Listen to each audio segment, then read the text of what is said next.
سميت الفندق 5 نجوم. طبيعة المشروع استثمار خاص 390 سرير، فضاءات الراحة والترفيه، قاعة الرياض. يتم استلام هذه المشاريع في أجلها المحددة، ونحن أكدنا برفقة السلطات الولائية يعني لتسليم أكبر عدد ممكن من هذه المؤسسات الفندقية قبل انطلاق موسم الاصطياف. واليوم نشرف على تدشين أول فندق يعني على مستوى ولاية وهران. حاليا رئيس الكونفدرالية الجزائرية لتنمية المجتمع والاستثمار المستدام، وحاولت من خلال فني أن أسلط الضوء على الأبحاث في مجال ذلك من خلال هذه اللوحات. فيه لوحات منقوشة على الجلد، فيه على البورسلان، فيه على الفخار، موجودة سواء كانت عضوية أو غير. ممكن الفنان الحرفي يقدر يعطيها قيمة من خلال أبحاثه العلمية ثم تأخذ أبعاد أخرى. وهنا حاولنا أنه هذا كتاب أشعاري ديواني الأخير الذي لم يطبع بالكمية الكثيرة بعد، أهديته إلى روح أخي الغالي الراحل كريم سالم، الإعلامي الراحل كريم سالم. نعم أنا شقيقته. نعم الله يسلمك. الله يسلمك. أنا أظن أنك يعني كفنان بهذه المنتوجات التقليدية التي نعتبرها أولا تحافظ على الموروث الثقافي والعادات، ولكن أنت أبعد من ذلك، ذهبت إلى مجال الابتكار وابتكرت في هذا المجال. إذا شكرا جزيلا لك، نتمنى لك التوفيق في كل المراحل المستقبلية. بارك الله فيك. يعني منتوجات تقليدية معبرة، عندها رمزية في التاريخ في الثقافة، وكذلك فيها الجانب الإبداعي. شكرا لكم. بارك الله فيكم. بارك الله فيكم. موفقين بإذن الله.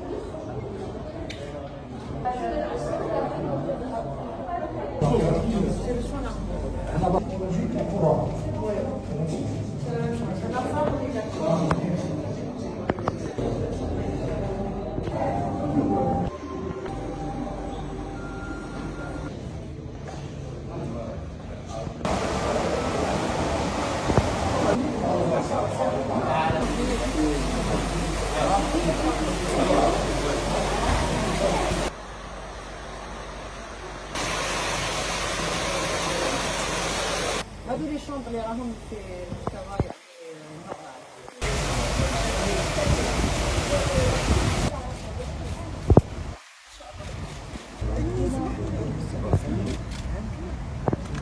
يعني 1114 كيلومتر مربع، موقع استراتيجي ومعالم تاريخيه واثريه معتبره. حسن قطاع السياحه والصناعه التقليديه لولايه وهران على تطبيقات رقميه فيزيتور موجوده عبر متجر بلاي ستور، دليل سياحي رقمي يتوفر على جميع المؤهلات المتعلقه بالمؤهلات والنشاطات والمسارات السياحيه بوهران. المساحه الاجماليه 1841، عدد مخططات التهيئه السياحيه اجماليا 8، عدد مخططات التهيئه السياحيه المصدق عليها 1، عدد مخططات التهيئه السياحيه غير دراسه 7. كما لاحظت معنا نحن في هذا الصرح السياحي الرائع الذي اضيف لولايه وهران، انه اضافه سياحيه، اضافه اقتصاديه، اضافه يعني يخلق قيمه مضافه، يخلق مناصب شغل، يخلق ثروه، يقوم بدر اضافات ماليه للجماعه المحليه. اذا كلها اضافات ايجابيه وايجابيه جدا.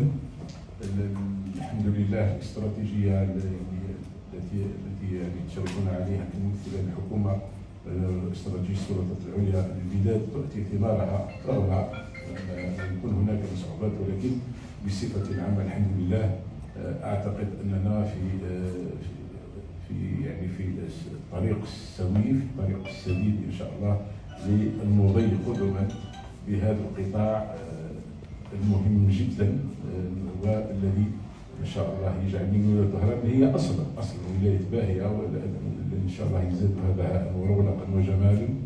اذا بدون اطاله الكلمه لك معالي الوزير. شكرا لكم سيد الوالي المحترم. اذا بسم الله الرحمن الرحيم، والصلاه والسلام على اشرف المرسلين بود السيد الوالي زميلي المحترم، نشكركم على حسن الاستقبال الذي حظينا به أنا والوفد المرافق لي. الشكر موصول إلى السادة النواب الذي يرافقنا في هذه الزيارة، وكذلك السلطات الأمنية والعسكرية على الاستقبال الذي حظينا به أنا والوفد المرافق لي. للعودة إلى قطاع السياحة، كما تعلمون السلطات العليا للبلاد وعلى رأسهم السيد رئيس الجمهورية يولي عناية بالغة لهذا القطاع الحيوي الذي كما ذكر السيد الوالي هو بديل اقتصادي، حيث يخلق الثروة ويخلق مناصب الشغل. ولكن بالنسبة لسياسة الحكومة في مجال السياحة يعتبر قطاع السياحة بمثابة هذه المشاريع الاستثمارية، خاصة في مجال الاستثمار السياحي، تأتي بقوة لخلق مناصب الشغل أولا، وكذلك تحسين الوجهة السياحية، وتدخل كل هذه المشاريع التي نحرص على استلامها في وقتها المحدد، خاصة مع اقتراب موسم الاصطياف، تدخل أولا لتخلق مناصب الشغل، وكذلك تخلق الثروة وتحسن الوجهات الجاذبية للوجهات السياحية التي كما ذكر السيد المدير والسيد الوالي التي تزخر بها ولاية وهران الباهية، من كل الجوانب، عندها وجهات ثقافية، تاريخية، رياضية، سياحة الأعمال، السياحة الدينية. ولاية وهران تزخر بمؤهلات مميزة، ولهذا كما تعلمون صنفت على مستوى هيئة دولية بأحسن مدينة سياحية على المستوى الإفريقي، وهذا نعتز به ونحن نساهم لكي تصبح هذه الولاية من أبرز الأقطار السياحية التي يقصدها السياح المحليين وكذلك الأجانب. وكما رأيتم في تقديم السيد المدير ساهمنا برفقة وزارة الداخلية منذ بداية السنة للتحضير لموسم الاصطياف الذي يعتبر موعد مهم جدا بالنسبة للسلطات العمومية، ونقوم كل التحضيرات لكي نستقبل الزوار والسياح وكذلك أفراد عائلة الجالية المقيمة بالخارج.